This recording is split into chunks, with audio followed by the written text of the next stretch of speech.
जब इमाम अली अलैहिस्सलाम के कुछ साथियों ने देखा कि आप मुआविया से अग्रीमेंट कर रहे हैं, तो ये इमाम अली अलैहिस्सलाम का साथ छोड़कर इमाम अली अलैहिस्सलाम के ही खिलाफ हो गए, क्योंकि ये चाहते थे कि मुआविया से कोई अग्रीमेंट करने की जरूरत नहीं, इन्हें सीधा मार दो। इन लोगों को ख्वारिज कहा जाता है। इनके बारे में नबी सल्लल्लाहु अलैहि वसल्लम ने फरमाया था कि मशरिक से एक कौम निकलेगी जो कुरान की तलावत करेंगे, लेकिन वो इनके हल्क से बाहर नहीं जाएगा। वो दीन से ऐसे गुजर जाएंगे जैसे तीर शिकार से गुजरता है। वो बहुत परहेजगार दिखाई देंगे और बहुत इबादत करेंगे, लेकिन उनके तर्ज अमल में समझ की कमी होगी। ऐसे लोग जाहिर होंगे जो उम्र के लिहाज से जवान होंगे और अपने ख्यालात में बेवकूफ होंगे।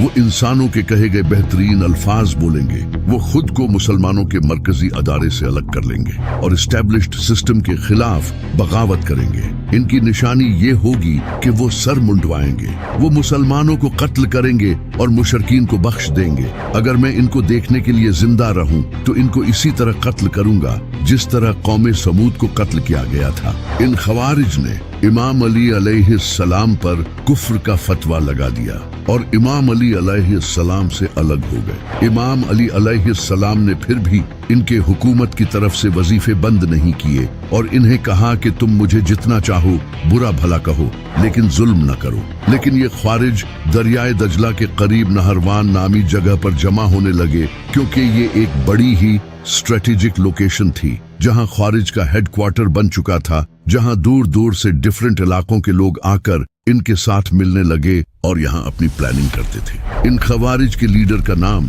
अब्दुल्ला इब्ने वहब रासबी था। ये खवारिज अपने आसपास के गांव और शहरों को रेड करने लगे और जो मुसलमान भी इनका साथ नहीं देते ये इन्हें कत्ल कर देते थे। इसी तरह इन लोगों ने बहुत से मासूम मुसलमानों को कत्ल किया, जैसे एक शख्स जिसका नाम अब्दुल्ला बिन खब्बाब था, जो एक सहाबी के बेटे थे। वो अपनी प्रेग्नेंट बीवी के साथ सफर कर रहे थे। जैसे ही वो नहरवान के करीब पहुंचे, कुछ ख्वारिज के ग्रुप ने इन्हें रोक लिया और कहा कि वो अली को छोड़कर इनके साथ आ जाएं। लेकिन अब्दुल्ला बिन खब्बाब ने बेवफाई नहीं की, इसने इनका साथ नहीं दिया, जिस पर ख्वारिज को गुस्सा आया। उन्होंने अब्दुल्ला बिन खब्बाब को बुरी तरह कत्ल करके इनके जिस्म को दरिया में फेंक दिया और इनकी प्रेग्नेंट बीवी को मारकर इनका पेट फाड़कर बच्चे को भी निकालकर कत्ल कर दिया। जब इमाम अली अलैहिस्सलाम को इसका पता चला तो इमाम अली अलैहिस्सलाम ने इन्हें ये सब जुल्म छोड़ने का कहा, लेकिन इन्होंने इमाम अली अलैहिस्सलाम की बात नहीं मानी।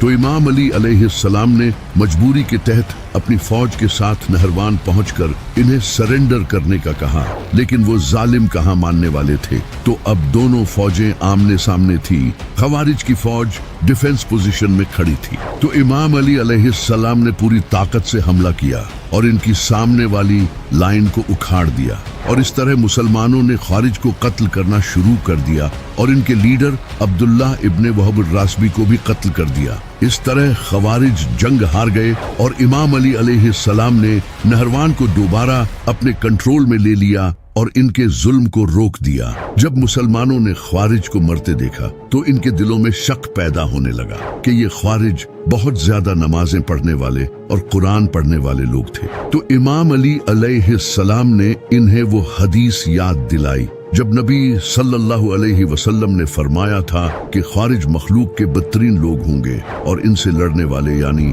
इमाम अली और इनके साथी मखलूक के बेहतरीन लोग होंगे। यहाँ तक कि अगर वो कोई अमल भी न करें लेकिन सिर्फ ख्वारिज से लड़ें तो यही इन्हें जन्नत ले जाने के लिए काफी होगा। तो मुसलमानों का ईमान दोबारा जिंदा हो गया और नबी सल्लल्लाहु अलैहि वसल्लम ने इमाम अली अलैहिस्सलाम से फरमाया था कि अली ख्वारिज इतनी लंबी नमाजें पढ़ेंगे कि तुम इनकी नमाजों पर रश्क करोगे। इस जंग में 4000 ख्वारिज में सिर्फ कुछ ख्वारिज जिंदा रहे।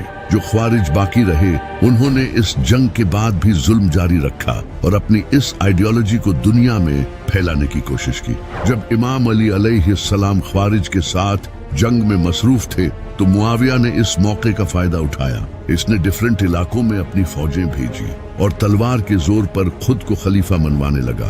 इसने इमाम अली अलैहिस्सलाम के खिलाफ प्रोपेगेंडा फैलाना शुरू किया ताकि लोग अली को छोड़कर इसे खलीफा मानने लगे। इसने डिफरेंट इलाकों और कबीलों के लीडर्स और गवर्नर्स को खत भेजे और इन्हें पैसे और पावर की लालच देकर अपने साथ मिलाना शुरू किया, और जो लोग नहीं माने इन्हें कत्ल कर दिया और तलवार के जोर पर अपनी बैत लेने लगा। मुआविया ने अमर बिन आस को फौज के साथ इजिप्ट में एंटर होने का हुक्म दिया और इजिप्ट पर कब्जा कर लिया। इसी तरह इसने हिजाज और यमन में अपनी फौजें भेजी और वहां कत्ले आम किया। इसके बाद इसने इराक पर कंट्रोल हासिल करने की कोशिश की और वहां अपने एजेंट्स भेजे ताकि प्रोपेगेंडा फैलाकर अली की पोजीशन को कमजोर किया जा सके, लेकिन इस बार वो कामयाब नहीं हो सका क्योंकि इराक में इमाम अली अलैहिस्सलाम के सपोर्टर्स भारी तादाद में मौजूद थे और वहां इनका मजबूत कंट्रोल था। जब इमाम अली अलैहिस्सलाम को इसका पता चला तो इमाम अली अलैहिस्सलाम ने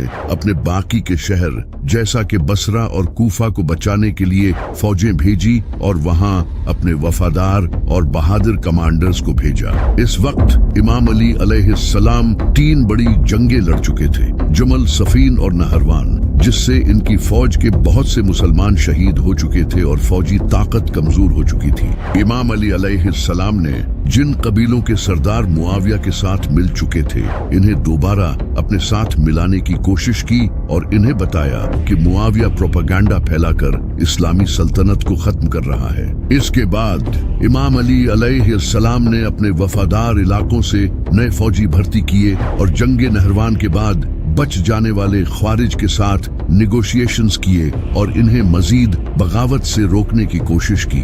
इसके बाद इमाम अली अलैहिस्सलाम ने इजिप्ट को दोबारा अपने अंडर लेने के लिए मोहम्मद बिन अबी बकर को इजिप्ट भेजा।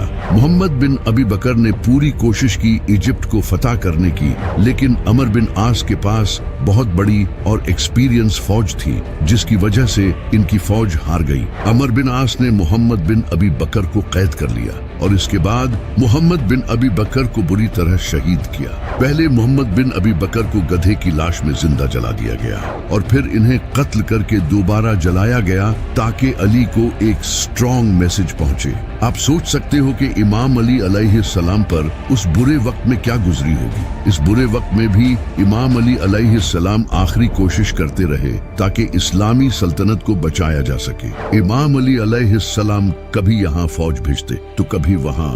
इमाम अली लोगों को कहते रहे कि मेरा साथ दो ताकि हम इस मुआविया को खत्म कर सकें, लेकिन लोगों ने आपका साथ नहीं दिया तो इमाम अली ने कहा फिर मैं खुद जाऊंगा। इमाम अली अलैहिस्सलाम मुसलमानों और इस्लाम की इस बुरी हालत को देखकर अंदर से टूट चुके थे। आप अक्सर शहर के बाहर कुएं पर जाकर रोते और अल्लाह से दुआ करते कि ऐ अल्लाह मुआविया और इसके शिया को बर्बाद कर दे, अमर बिन आस और इसके शिया को बर्बाद कर दे, क्योंकि इन दोनों जालिमों ने दीन का नक्शा बिगाड़ दिया था। आप इस दुनिया से तंग आ चुके थे और अपनी दाढ़ी पकड़कर कहा करते थे कि कहाँ है तू, अब आजा, मैं इस दुनिया में और नहीं रहना चाहता, क्योंकि नबी सल्लल्लाहु अलैहि वसल्लम ने फरमाया था कि अली मेरी उम्मत का सबसे बदतरीन इंसान वो होगा जो तेरी दाढ़ी को तेरे सर के खून से रंग देगा, जैसे पिछली उम्मतों में वो इंसान था जिसने अल्लाह की ऊंटनी को ज़ब्ह किया था। नबी सल्लल्लाहु अलैहि वसल्लम ने पहले ही बता दिया था। आप सल्लल्लाहु अलैहि वसल्लम ने फरमाया था कि जिस तरह मैंने अल्लाह की किताब कुरान को मनवाने के लिए काफिरों के खिलाफ तलवार उठाई थी, इसी तरह तुम में से एक इंसान तुम मुसलमानों के खिलाफ तलवार उठाएगा कुरान मनवाने के लिए। तो सहाबा ने पूछा, या रसूल अल्लाह वो खुशकिस्मत कौन होगा? तो आपने फरमाया वो अली है। आखिरकार 661 ईस्वी की 19 रमजान की सुबह एक ख्वारिज अब्दुल रहमान इब्ने मुलजिम ने फजर की नमाज के वक्त इमाम अली अलैहिस्सलाम के सर पर जहर से भरी हुई तलवार मारकर आपकी दाढ़ी को खून से रंग दिया। जैसे ही इस लानती ने इमाम अली अलैहिस्सलाम की दाढ़ी को खून से रंगा, लोगों ने इसे पकड़ लिया। जब इमाम अली अलैहिस्सलाम जख्मी हालत में बिस्तर पर लेटे हुए थे तो इब्ने मुलजिम सामने बैठा था। इसी वक्त इमाम अली अलैहिस्सलाम के लिए शरबत लाया गया तो आपने फरमाया कि इस शरबत की मुझसे ज्यादा मेरे कातिल को जरूरत है। लोगों ने कहा हम इस اس کے پورے خاندان کو قتل کر دیں گے۔ تو امام علی علیہ السلام نے سختی سے فرمایا کہ ایسا کبھی نہ کرنا، اگر میں بچ گیا تو میں خود اسے سزا دوں گا یا معاف کر دوں گا، یہ میرے اوپر ہے، اور اگر میں شہید ہو گیا تو اسے قانون کے تحت سزا دینا اور اس پر صرف ایک ہی وار کرنا، اگر یہ بچ جائے تو چھوڑ دینا اور مرنے کے بعد اس کے جسم کی بے حرمتی نہ کرنا، کیونکہ میں نے نبی صلی اللہ علیہ وسلم سے سنا تھا کہ ظالم کتے کی لاش کی بھی مرنے کے بعد بے حرمتی کرنا بدترین عمل ہے۔ اس کے 2 دن بعد 21 رمضان کو امام علی علیہ السلام وفات پا گئے، اور اس کے بعد اللہ نے اپنی رحمت مسلمانوں سے اٹھا لی۔